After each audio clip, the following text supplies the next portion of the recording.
नमो अरहंताणं नमो अरहंताणं नमो अरहंताणं।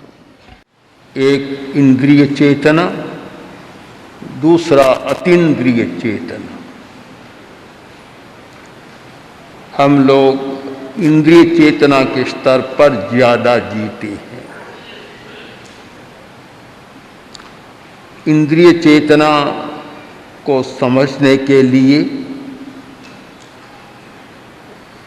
थोड़ा विश्लेषण जरूरी है। हमारी 5 इंद्रियां हैं: स्पर्शन इंद्रिय, रसन, जिह्वा, घ्राण, श्रोत्र और चक्षु। ये 5 इंद्रियां हैं और बाह्य जगत के साथ सारा संपर्क इन इंद्रियों के माध्यम से होता है। हमारा बाहर का जगत स्पर्शमय है, रसमय है, सुगंधमय गंधमय है, शब्दमय है और रंग रूपमय है। 5 बाह्य जगत के विषय और 5 हमारी इंद्रियां ज्ञानात्मक है और विषयों को जानती है और बाह्य जगत के साथ हमारा संपर्क स्थापित होता है।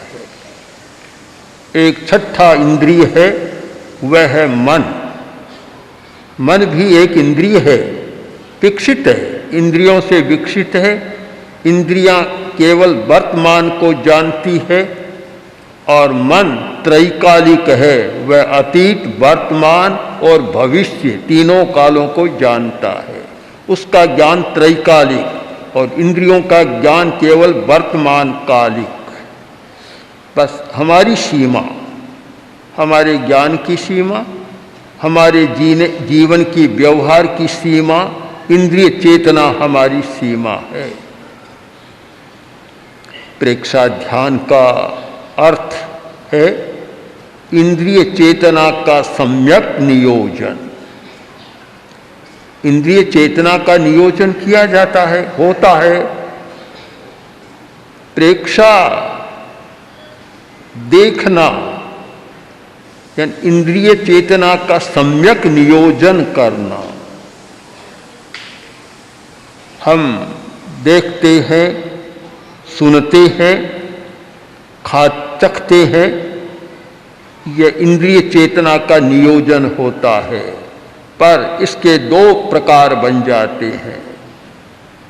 एक प्रकार है कि राग द्वेष से प्रभावित होकर देखना, राग द्वेष से प्रभावित होकर सुनना, राग द्वेष से प्रभावित होकर खाना, चखना, स्वाद लेना। एक प्रकार यह इंद्रिय चेतना का नियोजन सामान्य दुनिया में चलता है, साधारण है, इसमें कोई विशेष बात नहीं। हर प्राणी, मनुष्य भी और दूसरे प्राणी भी राग द्वेष से प्रभावित होकर इंद्रिय चेतना का नियोजन करते हैं। प्रेक्षा का अभ्यास, देखने की एक कला का विकास जब होता है तो मनुष्य देखता है, पर केवल देखता है, राग द्वेष से युक्त होकर नहीं देखता, केवल देखता है। केवल शब्द का प्रयोग यह सम्यक नियोजन को सूचित करता है। जहाँ केवल लगा कि मैं केवल देखता हूँ, केवल सुनता हूँ, केवल चखता हूँ, इसका तात्पर्य है इंद्रिय चेतना का सम्यक नियोजन। उसका स्वरूप है ज्ञानात्मक। इंद्रिय चेतना का मूल स्वरूप है ज्ञानात्मक। सामान्यतया मनुष्य ज्ञानात्मक चेतना का प्रयोग जानने के लिए ही नहीं करता, किंतु राग और द्वेष के लिए करता है। जब देखने के साथ राग जुड़ा, किसी को देखा राग जुड़ा और प्रियता का भाव पैदा हो गया। किसी व्यक्ति को देखा और द्वेष उसके साथ जुड़ा, उसके साथ अप्रियता का भाव पैदा हो गया। यह प्रियता और अप्रियता, सारी संसार की व्याख्या इसमें निहित है। हमारा सारा व्यवहार प्रियता और अप्रियता के साथ चल रहा है। या तो हम प्रियता के साथ देखते हैं या अप्रियता के साथ देखते हैं। इसीलिए एक तीसरे नेत्र की अपेक्षा सामने आई कि तीसरा नेत्र खुलना चाहिए, और तीसरा नेत्र है समता का नेत्र। थर्ड आई की आज बहुत चर्चा है, तीसरे नेत्र की चर्चा। तीसरा नेत्र का पहला उपक्रम है समता का नेत्र। प्रेक्षा का अर्थ है समता की चेतना का विकास, समता के नेत्र का खुल जाना। जब समता का नेत्र खुल गया, हम देखेंगे, केवल देखेंगे, यथार्थ का बोध करेंगे, जानेंगे। उसके साथ न प्रियता का भाव होगा और न अप्रियता का भाव होगा। यह है हमारा इंद्रिय चेतना का सम्यक नियोजन। प्रेक्षा ध्यान का तात्पर्य यही है कि हम चेतना के इस रूप का उद्घाटन करें कि केवल देख सकें। बहुत बड़ी शक्ति है, अभ्यास के बिना संभव नहीं कि केवल देख सकें, केवल सुन सकें, केवल सुनूं, केवल सुन सकें। उसके साथ न कोई प्रियता का भाव आए और न अप्रियता का भाव आए, केवल शब्द का अर्थबोध हम कर सकें। यह बहुत बड़ी शक्ति है। वह सम्यक नियोजन के द्वारा ही संभव हो सकती है। 5 इंद्रियों का काम, छठे मन का काम। मन का भी काम है जुड़ जाना, जुड़ा हुआ रहता है। चंचलता हमारी बनी रहती है। चंचलता मन का स्वभाव है। हम उसको अन्यथा न माने, उसकी प्रकृति है चंचलता, क्योंकि वह प्रवृत्त्यात्मक है, योग है, प्रवृत्त्यात्मक है। इसलिए चंचलता उसका सहज स्वभाव, सहज प्रकृति है। उसका भी सम्यक नियोजन करना। एक साथ अनेक विचार आते हैं, विचारों का सम्यक नियोजन। विचार एक के बाद दूसरा विचार आता रहता है, क्योंकि विचार परिस्थिति के साथ उपजता है और भीतर से भी, हमारी भावधारा से भी उपजता है।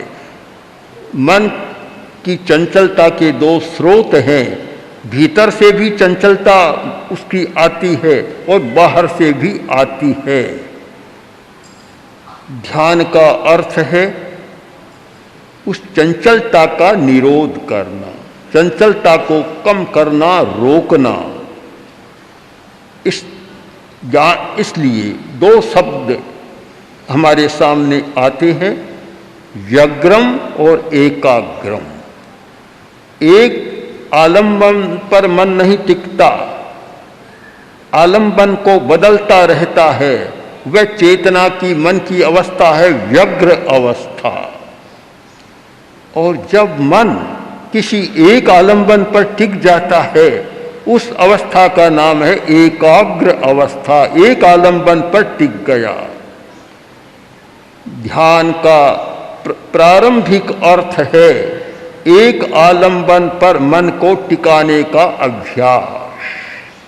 जब एक आलंबन पर टिक गया, हमने जो आलंबन लिया उसी पर मन टिका रहे, हमारी एकाग्रता सध गई और चंचलता कम हो गई। चंचलता को कम करना बहुत आवश्यक है। जितनी समस्याएं पैदा हो रही है, उन समस्याओं के मूल में जाकर देखें तो चंचलता का बहुत बड़ा भाग है। एक छोटी सी समस्या और चंचलता अधिक है तो राई पहाड़ बन जाए, और एक बड़ी समस्या है और हमारी चंचलता कम है तो पहाड़ जैसी समस्या राई जैसी बन जाएगी। समस्या छोटी बड़ी इसकी हम निरपेक्ष व्याख्या नहीं कर सकते, एब्सोल्यूटली हम कुछ नहीं कह सकते। यह सापेक्ष है कि समस्या छोटी है या बड़ी है, इसका निर्णय स्वयं करो। अगर तुम्हारी चंचलता अधिक है तो समस्या बड़ी है, और यदि तुम्हारी चंचलता कम है तो समस्या छोटी है। मन की चंचलता ध्यान का पहला उपक्रम, पहला प्रस्थान, चंचलता को कम करने का अभ्यास, एकाग्रता का अभ्यास। इंद्रियों की प्रतिसंलीनता, उपाय बतलाया गया कि यदि मन की एकाग्रता को साधना है, चंचलता को कम करना है, तो प्रतिसंलीनता का अभ्यास। प्रतिसंलीनता जैन आगम का शब्द है, इंद्रियों की प्रतिसंलीनता। महर्षि पतंजलि ने योग दर्शन में इसे कहा प्रत्याहार। प्रत्याहार यानी इंद्रियां अपने विषय पर जा रही है, वहां से हटाकर और भीतर में ले आओ, इंद्रियों को भीतर ले जाओ, बाहर काम मत करने दो। बस यह प्रतिसंलीनता होती है, चंचलता अपने आप कम हो जाती है। इंद्रियां जब जब बाहर जाती है, दृश्य को देखती है या अपने विषय के साथ संपर्क स्थापित करती है, और मन चंचल हो जाता है। मन इंद्रियों के सहारे काम करता है। मन बाह्य जगत से संपर्क स्थापित नहीं कर सकता। बाह्य जगत से संपर्क स्थापित करने का माध्यम केवल हमारी इंद्रियां है, और इंद्रियों का जो प्रदत्त है, इंद्रियां जो रॉ मेटेरियल प्रस्तुत करती है, उसे पक्का माल बनाना मन का काम होता है। तो मन की चंचलता इंद्रियों की चंचलता पर बहुत निर्भर है।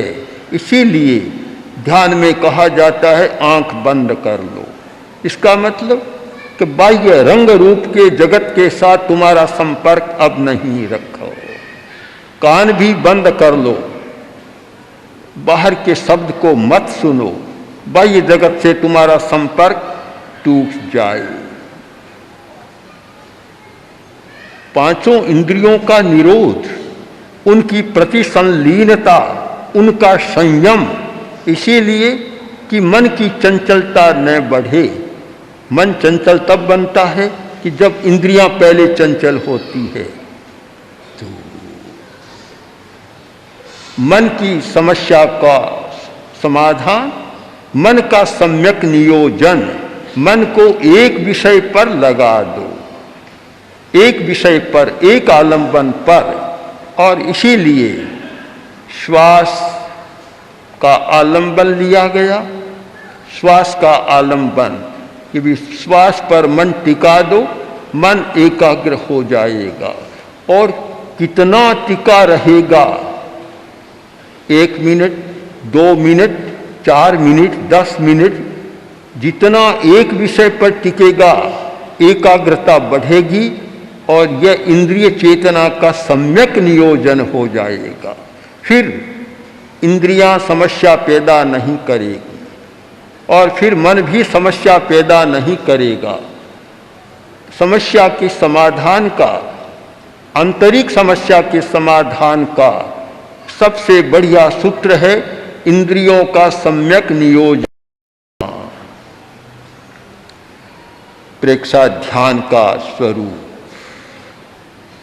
प्रेक्षा ध्यान को हम दूसरे शब्द में प्रस्तुत करना चाहें तो कर सकते हैं कि देखने की कला, सुनने की कला, चखने की कला, सुगंध की कला, गंध लेने की कला और सुनने की कला, ये कला है।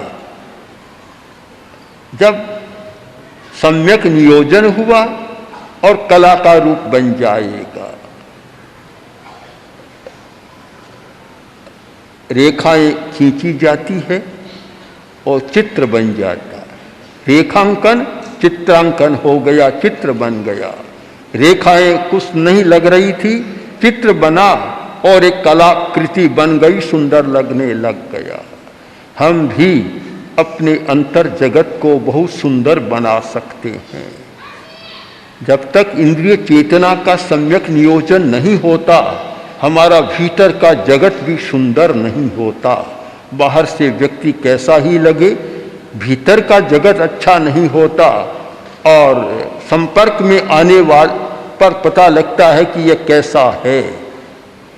ऐसे व्यक्तियों को मैंने देखा है, बाहर से तो रंग रूप में बहुत सुंदर, किंतु जब क्रोध बढ़ता, चंचलता बढ़ती तो रंग रूप का पता नहीं लगता। आवेश इतना उग्र होता कि घर छूट जाता और बाजार में जाकर स्थान बन जाता, गली कूचे में जाकर स्थान बन जाता, भद्दापन आता। ये भीतर का भद्दापन बाहर में हमारे व्यवहार में आ जाता है, क्योंकि हमारा इंद्रिय चेतना के सम्यक नियोजन का अभ्यास नहीं है। हम अभ्यास करें, अभ्यास जरूरी है और अभ्यास के साथ उसमें परिवर्तन अवश्य होता है। तो सबसे पहले इंद्रिय चेतना के सम्यक नियोजन का अभ्यास करें, फिर मन की चंचलता को कम करें और एक आलंबन पर टिकने का अभ्यास करें। मन बदलता न रहे। विचारों का हम सामंजस्य करना नहीं जानते। विचारों का प्रवाह निरंतर आ रहा है, उनका भी सम्यक नियोजन करना नहीं जानते। प्रतिपल हर सेकंड में 30-35 विचारों का एक निस्सरण होता है और ऊपर से ऊपर विचार आते हैं। उन विचारों का नियोजन न करें तो समस्या पैदा होती है। प्रेक्षा ध्यान का अर्थ है मन की चंचलता को कम करने का अभ्यास, एकाग्रता का अभ्यास। हम क्यों करें? क्यों करें? ऐसा क्यों करें? जीवन चल रहा है, आदमी जी रहा है, क्यों इंद्रियों का संयम करें? क्यों मन की चंचलता को कम करने का प्रयत्न करें? क्यों एकाग्रता का अभ्यास करें? क्यों करें? आखिर है क्या? जीवन तो चल रहा है। प्रश्न हो सकता है, और जीवन चल रहा है उसमें भी कोई कठिनाई नहीं है। क्यों करें? यह हमारा एक विकास का चिंतन है। क्या हम इंद्रिय चेतना के स्तर पर ही रहना चाहते हैं या अतीन्द्रिय चेतना के स्तर पर जीना चाहते हैं?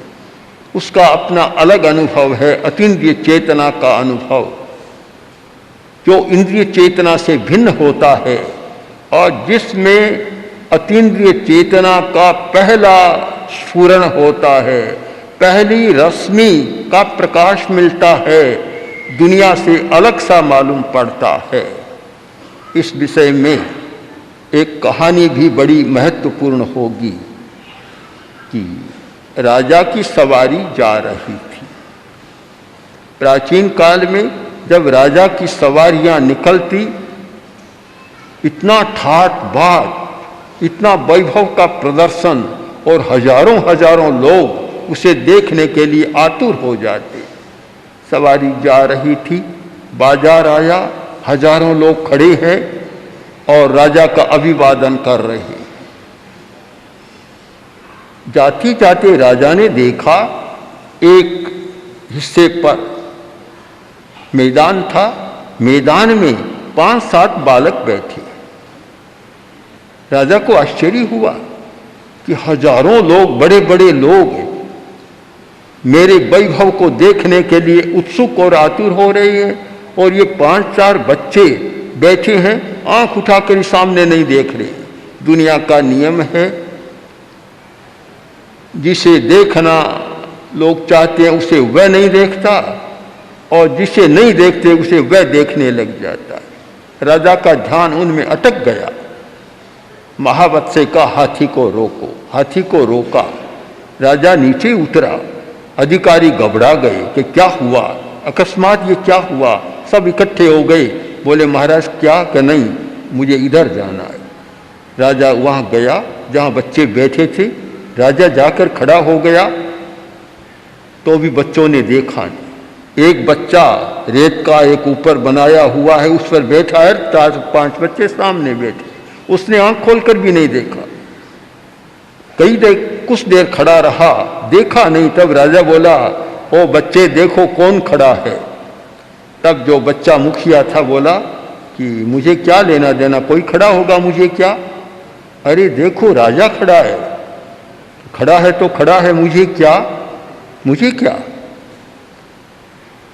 तो बच्चे तुम बड़े सयाने लगते हो और ये मिट्टी के साथ तुम लोग खेल रहे हो, ये क्या है। बच्चा बोला, यह मिट्टी का पुतला मिट्टी के साथ नहीं खेलेगा तो किसके साथ खेलेगा। राजा को आशा नहीं थी कि ऐसा उत्तर मिलेगा, पर यह उत्तर इंद्रिय चेतना से नहीं आ रहा, यह अतीन्द्रिय चेतना से आने वाला उत्तर है। राजा भी विस्मय में पड़ गया। राजा ने कहा, बच्चे तुम बहुत अच्छे लग रहे हो, क्या तुम मेरे साथ रहोगे, मेरे महल में चले जाओ, वहां रहोगे। उसने कहा, मैं थोड़ा सोच लेता हूँ। 2-4 मिनट ध्यान में मग्न हो गया और 2-4 मिनट के बाद आंख खोली, बोला कि रह सकता हूँ, पर मेरी 2 शर्त है। अगर तुम शर्त मानो तो मैं रह सकता हूँ, नहीं तो नहीं रह सकता। क्या शर्त है तुम्हारी। पहली शर्त तो यह है कि मैं सोऊं और तुम पहरा दो तो मैं तुम्हारे साथ रह सकता। राजा बोला, मेरे पहरा तो दूसरे लोग देते हैं, मैं किसका पहरा दूंगा। कि मेरी शर्त है दूसरी पहर कि 24 घंटा मेरे साथ रहो तो मैं तुम्हारे साथ रह सकता हूं, नहीं तो नहीं रह सकता। उसने कहा, मेरे लिए संभव नहीं, मुझे तो राज्य का संचालन करना है, सारा काम करना है, तुम्हारे साथ कैसे रहूंगा। ये दोनों शर्तें नहीं हो सकती। बोला, मैं भी तुम्हारे साथ नहीं रह सकता। मेरा प्रभु, मैं सोता हूं वह जागता है, और मेरा प्रभु 24 घंटा मेरे साथ रहता है, उसको छोड़कर मैं तुम्हारे साथ क्यों रहूंगा। अब आप इस कथा का विश्लेषण करें, ये उत्तर कहाँ से आया। जब पता लग जाए राजा है, राजा अपने महल में ले जाना चाहता है, तब तो भला आदमी कहीं से चला आए, कहीं सत्ता कुर्सी मिलती हो तो लंदन से अमेरिका से यहाँ आ जाए, फिर भला ऐसी बात कैसे कह सकता है। कहीं से कहीं आदमी कहीं के चला जाए कि भला राज्य महल में रहना, राजप्रासाद में रहना असंभव है, पूरा राज्य भी आगे मिल जाए। पर यह उत्तर कहाँ से आया। ये अतीन्द्रिय चेतना से आने वाला उत्तर है। न राज्य की आकांक्षा, न राजप्रासाद में रहने की आकांक्षा, और न कोई राजा की कृपा की आकांक्षा, केवल अपनी चेतना की आकांक्षा। अतीन्द्रिय चेतना प्रेक्षा ध्यान का प्रयोजन है, अतीन्द्रिय चेतना का विकास करना। अब अतीन्द्रिय चेतना का जो अनुभव है बहुत महत्वपूर्ण होता है। जो लोग नहीं करते उन्हें पता नहीं चलता, और करने वाला बता भी नहीं सकता। बता नहीं सकता कि अतीन्द्रिय चेतना का अनुभव कैसा है, उसका स्वाद कैसा है, कोई बता नहीं सकता। वर्तमान में मस्तिष्क विद्या का बहुत विकास हुआ है, और चेतना पर भी आज के वैज्ञानिक बहुत काम कर रहे हैं। मस्तिष्क विद्या के अनुसार चेतना के 3 स्तर बतलाए गए, कॉन्शियस माइंड, अनकॉन्शियस माइंड और हायर कॉन्शियस माइंड। ये 3 स्तर हैं चेतना के। यह सोचना, थिंकिंग, सोचना, यह सारा कॉन्शियस माइंड का काम है। हमारी चेतना का स्तर है जहाँ हम चिंतन करते हैं, कल्पना करते हैं। ये कॉन्शियस माइंड का काम है, हमारी जागृत चेतना का, जागृत मन का काम है। इस स्तर पर जो जीता है वह चिंतन को ही सर्वोपरि मानता है, किंतु चिंतन सर्वोपरि नहीं है और चिंतन में से तो बहुत विकृत बातें भी निकलती है। चिंतन का अपना एक मूल्य है, पर चिंतन का अतिरिक्त मूल्य नहीं है और ऊपरी मूल्य नहीं है। इसके आगे जो हमारी दूसरी चेतना है अनकॉन्शियस माइंड की, उसे बतलाया गया कि वह store house for emotion, behaviour, इनका एक केंद्र है। जो हमारी चेतना का दूसरा स्तर है, हमारे व्यवहार का निर्धारण होता है, हमारे सारे इमोशन का संबंध उसके साथ जुड़ा हुआ है। और आदमी ज़्यादा इमोशन जीवन ही जीता है, ज़्यादा भावतंत्र का जीवन जीता है और उसके आधार पर ही चलता है। मेमोरी, स्मृति का भी वही केंद्र है और हैबिट, आदतों का भी वही केंद्र है। हमारी जितनी आदतें, हमारी स्मृतियाँ, हमारा व्यवहार और हमारे भाव तंत्र, इमोशंस, ये सारे हमारे अनकॉन्शियस माइंड से जुड़े हुए हैं। उस स्तर पर आदमी जीता है। अब आप समस्याओं का विश्लेषण करें कि सारी समस्या कहाँ आ रही है। ये सारी इंद्रिय चेतना के स्तर हैं। हम इन दोनों की, कॉन्शियस माइंड और अनकॉन्शियस माइंड की तुलना करें तो ये इंद्रिय चेतना का स्तर हमारा आएगा। यह हमारी सारी समस्याएं जुड़ी हुई है। हमारी समस्या व्यवहार के साथ जुड़ी हुई है, हमारी समस्या स्मृति के साथ जुड़ी हुई है, आदतों के साथ जुड़ी हुई हमारी समस्याएं हैं। ये समस्याएं इनके साथ जुड़ी हुई है। चेतना का जो तीसरा स्तर है, तीसरा, वह है हायर कॉन्शियस। बस वहां समस्या का समाधान होता है। वह अतीन्द्रिय चेतना का स्तर हो सकता है। उसका काम नोइंग नहीं, बस केवल जानना। केवल शब्द का प्रयोग आप तीसरी चेतना के लिए कर सकते हैं। हायर कॉन्शियसनेस के लिए आप ये केवल शब्द का प्रयोग कर सकते हैं कि वह केवल जानना, बस केवल जानना है और उसके साथ जानना मुख्य बन गया। अब केवल जानने वाली बात अगर समझ में आ जाए, केवल एक हम केवल शब्द को पकड़ लें तो केवल जानना है, कोरा जानना है, इसका अभ्यास हो जाए, सैकड़ों सैकड़ों मानसिक समस्याओं और भावात्मक समस्याओं से आप छुटकारा पा सकते हैं। बड़ा कठिन है अभ्यास, पर यह केवल शब्द को ठीक पकड़ें। प्रेक्षा ध्यान का प्रयोजन क्या, क्यों, इसका उत्तर मैं दूं तो संक्षेप में उत्तर होगा कि केवल शब्द से जुड़ी हुई चेतना का विकास। जिस चेतना के साथ और विषय नहीं जुड़ा है, केवल शब्द जुड़ा और उसके बाद दूसरा कोई विषय जुड़ा, पहले केवल जुड़ा। केवल देखें, केवल सुने, केवल खाएं, बस केवल शब्द आ गया। जब केवल शब्द की हमारी साधना हो गई तो फिर राग द्वेष के लिए अवकाश नहीं रहा। जहाँ केवल नहीं है वहाँ राग द्वेष है। और जहाँ केवल जानने की बात आ गई, ये केवल हमारा विशुद्ध जानने का स्तर आ गया कि जहाँ हम जानते हैं और कुछ नहीं है। हायर कॉन्शियसनेस में एक उसका परिणाम है इंट्यूशन। इंट्यूशन यह सर्वोच्च चेतना का स्तर है जहाँ इंट्यूशन होता है। इंट्यूशन हमारी अंतर्दृष्टि, हम इंद्रियों की सहायता के बिना, मन की सहायता के बिना सत्य को जानने में समर्थ बन जाते हैं, हमें पता लग जाता है। इंट्यूशन पावर हमारा, अंतर्दृष्टि, अंतश्चेतना का जागरण, इसका एक उदाहरण प्रस्तुत करूं। आचार्य भिक्षु, उनकी अंतर्दृष्टि जागृत थी। एक नहीं अनेक घटनाएं हमारे सामने है। केवल एक घटना बतलाऊं। एक व्यक्ति आया, आकर बोला कि महाराज,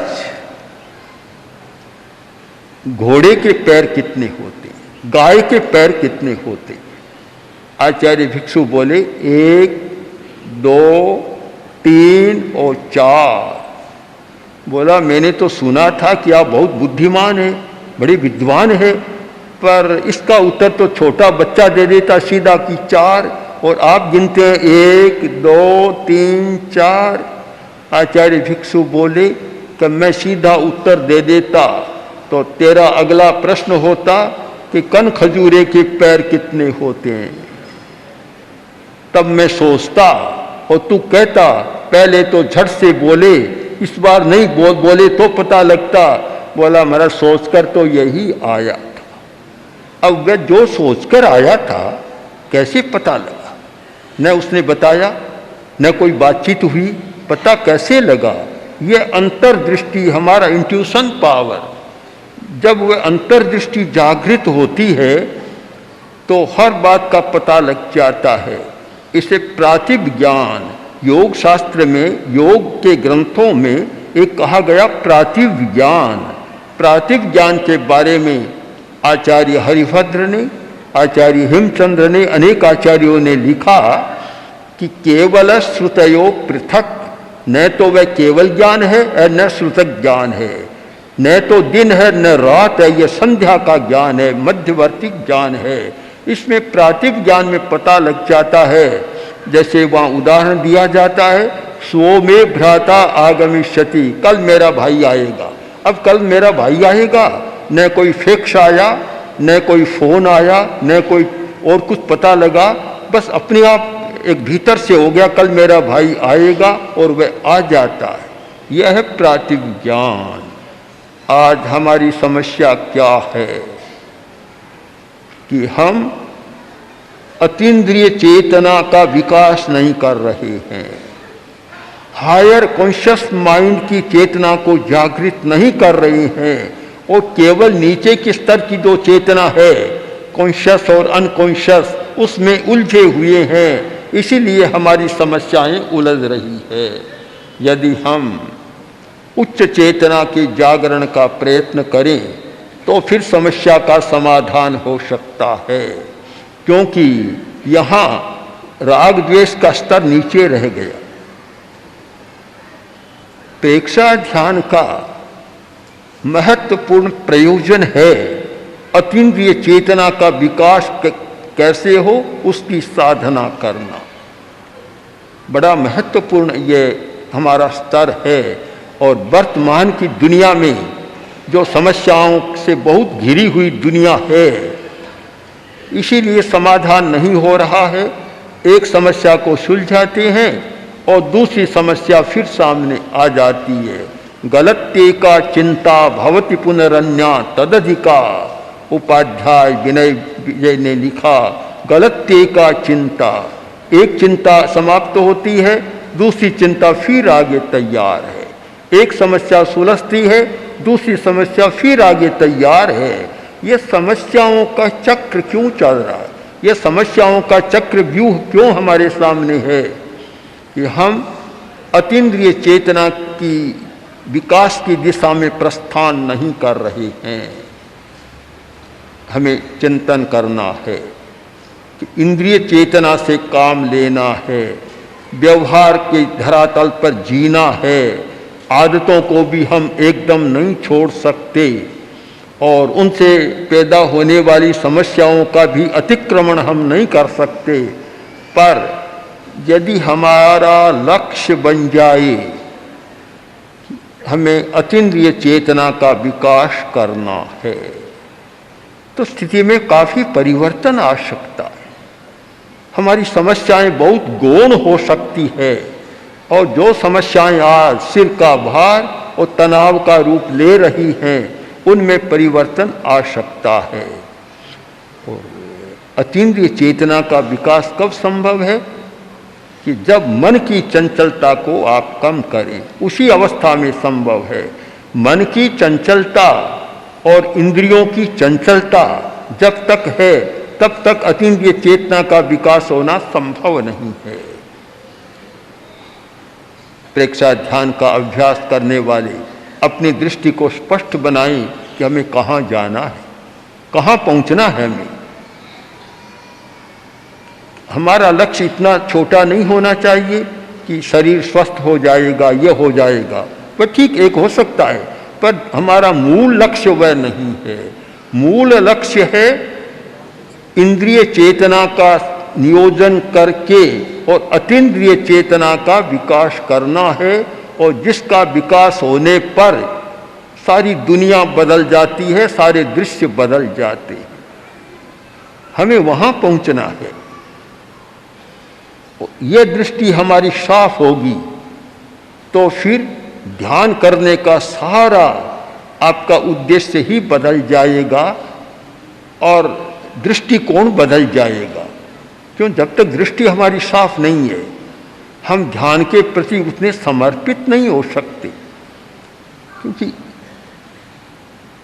एकाग्रता का बिंदु वह है कि हम एक आलंबन पर 5 मिनट, 10 मिनट, आधा घंटा, 1 घंटा और 1.5 घंटा तक अगर रह सके। प्राचीन भाषा में 3 घड़ी का काल, योग की भाषा में 3 घड़ी, 24 मिनट की 1 घड़ी। 1.5 घंटा तक अगर हम एक आलंबन पर एकाग्र रह सकें, टिक सकें, तो फिर भीतर का चेतना, ये अतीन्द्रिय चेतना स्वयं जागृत होती है। और वह चेतना जागृत होती है तो सारा विश्व उसके लिए दृश्य बदल जाता है। अभी कुछ लग रहा है और वर्तमान में लगता है कि दुनिया क्या है, सारा स्वरूप बदल जाता है। किंतु आप निश्चित माने कि बड़ी बाधा है इंद्रिय चेतना और मन की चेतना। उनका संयम किए बिना अतीन्द्रिय चेतना का विकास नहीं होता। क्योंकि बाहर में आवरण तो यह है, वह तो भीतर है, और बाहर दरवाजे बंद हैं। जब दरवाजा बंद है तो फिर कैसे होगा? ताला कैसे टूटेगा? दरवाजा कैसे खुलेगा? सब कोई मानतुंग सूरी नहीं होते कि 44 तालों को तोड़कर सामने आ जाए। सब उतने शक्तिशाली नहीं होते। ताला टूटेगा कैसे? वह तब टूटेगा कि आपकी जितनी एकाग्रता गहरी होगी, एकाग्रता बढ़ती जाएगी। तो एकाग्रता की शक्ति है कि ताले टूटने लगेंगे और भीतर की चेतना को, अतीन्द्रिय चेतना को बाहर आने का मौका मिल जाएगा। नंदी सूत्र में, महावीर की वाणी में बहुत साफ है कि हमारी चेतना शरीर से आगे से भी निकलती है, पीछे से भी निकलती है, दाएं बाएं भाग से निकलती है, ऊपर से निकलती है। ये शरीर से बाहर आने के 5 निर्गम द्वार हैं जो हमारी चेतना बाहर आती है। पर भीतर में चंचलता इतनी है कि बेचारी आ ही नहीं सकती, आने का रास्ता भी नहीं मिलता। इंद्रियों की मांग इतनी बढ़ती रहती है कि कभी पूरी नहीं होती इंद्रियों की आकांक्षा, और उसकी भी बाधा अवरोध है। दोनों बात स्पष्ट करें। प्रेक्षा ध्यान का उद्देश्य है अतीन्द्रिय चेतना का विकास, उसका प्रेक्षा ध्यान का अभ्यास है इंद्रिय चेतना का नियोजन और मन की चेतना का सम्यक नियोजन। वह नियोजन हम ठीक कर सकें और अवरोध जो है उस अवरोध को मिटा सकें, उनका निरोध कर सकें, तो फिर भीतर की चेतना को बाहर आने में कोई कठिनाई नहीं और वह सुगमता के साथ बाहर आ सकती है। हमारी दोनों दृष्टियां बिल्कुल साफ रहे, ध्यान का स्वरूप भी साफ रहे और ध्यान का प्रयोजन उद्देश्य भी हमारा साफ रहे। तो ये दोनों दृष्टियां साफ होती है तो फिर ध्यान का विकास करने के लिए अपने पुरुषार्थ की अपेक्षा है कि कौन व्यक्ति कितना समय का नियोजन करता है और कितने समय तक एकाग्रता की साधना करता है। जब जब ध्यान का प्रयोग चले और आप एकाग्र रहने का अभ्यास करें, यह कोई पर्याप्त नहीं है। जब भी खाली रहे, ध्यान का सत्र नहीं चल रहा है, जब भी खाली है उस समय भी इंद्रियों के नियोजन का, मन के नियोजन का और चंचलता को कम करने का अभ्यास अपने आप करें।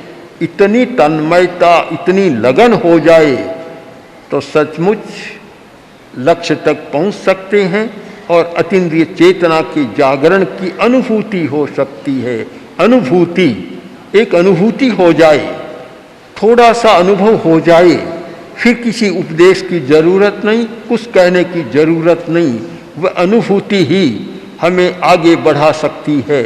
इसलिए हमारा दृष्टिकोण साफ बने, प्रेक्षा का स्वरूप भी साफ रहे और प्रयोजन भी साफ रहे और उसके प्रति हमारा समर्पण भी सम्यक रहे और तन्मयता के साथ हम उसका अभ्यास करते रहें, तो फिर अतीन्द्रिय चेतना से साक्षात्कार, उसका विकास स्वाभाविक होगा और उसका विकास हमें निश्चित ही एक नई दुनिया का अनुभव कराएगा। ओम आशा।